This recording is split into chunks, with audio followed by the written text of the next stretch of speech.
আমাদের প্রতিজ্ঞা করেছি আমি রাজনীতি করি না, আমি মানুষ নীতি করি। এই জন্যই বারবার দৌড়ে আসি পশ্চিমবাংলায় কিছু করার জন্য।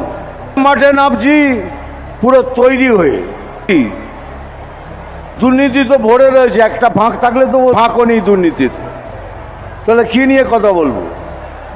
মা বোনেদের ইজ্জত নিয়ে সেখানেও কথা বলার উপায় নেই। কিন্তু পশ্চিমবঙ্গের ছেলে আমি, পশ্চিমবঙ্গের মা বোন সবাই আমার। 24 তারিখ থেকে পুরো মাঠে নামবো, আপনাদের সাথে থাকবো, আপনাদের সাথে কথা বলবো, আপনাদের প্রবলেম জানবো, মাঠে একসাথে নেবে লড়াই করব। লড়াই পশ্চিমবঙ্গ অনেক দিন মনে রাখবে। বিজেপি হেরে যাওয়ার প্রার্থী নয়, বিজেপি হেরে যাওয়ার প্রার্থী নয়। খালি বারবার তো তাই বলি যে পুলিশকে একটু নিরপেক্ষ হওয়ার কথা বলুন। দেখুন বিজেপি